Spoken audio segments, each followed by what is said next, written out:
લોકસભાની ચૂંટણીમાં સક્ષમ ઉમેદવારની ખોજ માટે કોંગ્રેસ દ્વારા દાવેદારોની ચૂંટણી આયોજિત કરાઈ હતી, જેમાં 4 ઉમેદવારોએ પોતાનું ઉમેદવારી પત્રો ભરવાની પ્રક્રિયા પૂર્ણ કરી હતી. લોકસભા ચૂંટણીમાં ભાજપાના ઉમેદવાર સામે કોંગ્રેસના કાર્યકરોના પસંદગીનો ઉમેદવાર ઘોષિત થાય તે માટે શહેરની બેઠક માટે કોંગ્રેસ ઓફિસે દાવેદારો માટે આંતરિક ચૂંટણી આયોજિત કરી છે, જેમાં વિજેતા થનારને લોકસભાના ઉમેદવાર જાહેર કરવામાં આવનાર છે, જેને લઈ આજરોજ નિરીક્ષકો સમક્ષ ફોર્મ ભરવાની પ્રક્રિયામાં શહેર કોંગ્રેસ પ્રમુખ નરેન્દ્ર રાવત પોતાના ટેકેદારોની હાજરીમાં જીતના આશાવાદ વ્યક્ત કરી ઉમેદવારી નોંધાવી હતી. રાજકારણમાં સ્થાપિત રીતે ઓળખાતા હોય એમાંથી મુક્ત થવા માટે રાહુલજીએ તમામ કાર્યકરના હાથમાં જે આ સત્તા આપી છે એનો અમે ખૂબ ખૂબ આભાર માનીએ છીએ. આજે મેં કોંગ્રેસ પક્ષના આંતરિક ચૂંટણીમાં ઉમેદવાર તરીકે ઉમેદવારી નોંધાવી છે. 13મી તારીખે ચૂંટણી યોજાવાની છે. 13મી તારીખે વડોદરા શહેરના કોંગ્રેસના કાર્યકર્તાઓ જે ઉમેદવારને ચૂંટશે એ ભારતીય રાષ્ટ્રીય કોંગ્રેસ પાર્ટીનો 30મી એપ્રિલે જે ચૂંટણી યોજાવાની છે એમાં સત્તાવાર ઉમેદવાર તરીકે જાહેર થશે.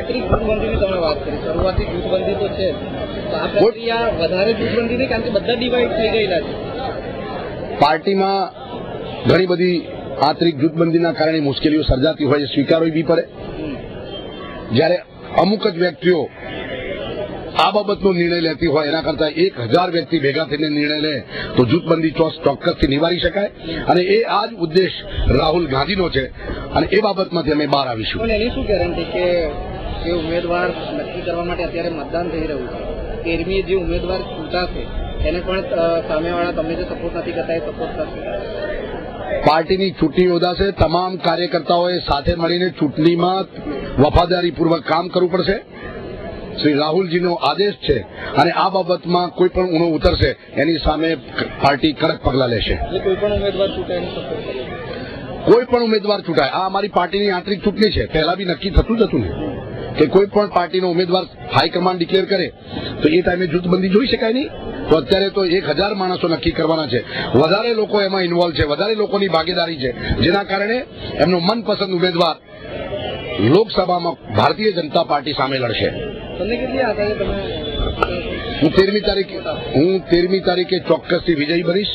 મારા કાર્યક્રમમાં મને વિશ્વાસ છે કે કોંગ્રેસ પક્ષ માટે જે મેં કામગીરી કરી છે, કોલેજ કાળથી માંડી NSUI યુથ કોંગ્રેસના પ્રમુખ તરીકે અને આજે શહેર કોંગ્રેસ પ્રમુખ તરીકે મારા તરફથી કોંગ્રેસ પાર્ટીને મજબૂત કરવા માટે અને કાર્યકરોને મેં સન્માન આપ્યું છે, જેના કારણે મને ચોક્કસ ખાતરી છે કે 13મી તારીખે હું જંગી મતોથી વિજયી બનીશ. તો પૂર્વ પ્રમુખ સુરેશ પટેલ પણ પોતાના સમર્થકો સાથે આવી ઉમેદવારી નોંધાવી જીતનો આશાવાદ વ્યક્ત કર્યો હતો.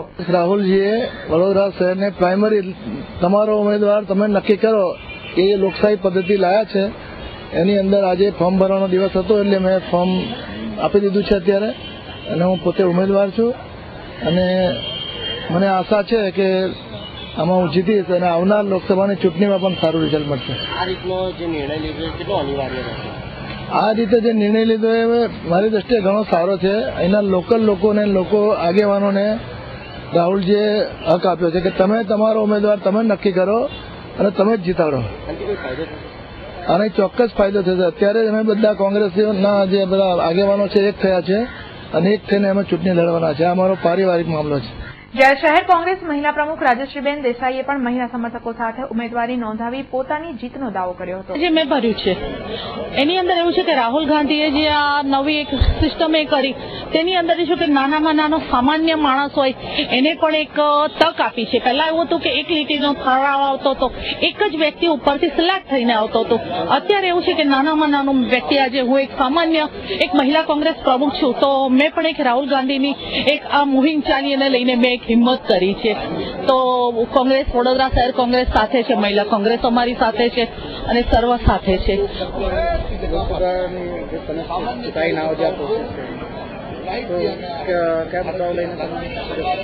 સૌથી પહેલો તો મારો મુદ્દો હશે મહિલાનું અસ્તિત્વ. મહિલાનું અસ્તિત્વ નથી હોતું, મહિલાની સુરક્ષા નથી હોતી, અને જે સામાન્ય નાનો કાર્યકર છે એને ક્યાંક ખોવાઈ જતો હોય છે. ગ્રાસરૂટનો કાર્યકારી કહીએ છીએ ક્યાંક ખોવાઈ જતો હોય છે. તો એને મારો પ્રયત્ન હશે કે હું એને સાથે લઈને ચાલીશ અને તે વખતે પણ એને પ્રાધાન્ય મળે એવા મારા પ્રયત્ન હશે. અત્રે ઉલ્લેખનીય છે કે કોંગ્રેસ દ્વારા ઉમેદવારની પસંદગી માટે આયોજિત આંતરિક ચૂંટણી પારદર્શક હોવાની શહેર પ્રમુખે જાહેરાત કરી દીધી હતી. તેનાથી ઉલટું આજરોજ આવેલા નિરીક્ષકોએ મીડિયા સાથે ગેરવર્તણૂક કરી મીડિયાને દૂર રાખવામાં આવતા નિરીક્ષકો અને કેમેરામેન રિપોર્ટરો સાથે ચકમક થવા પામી હતી.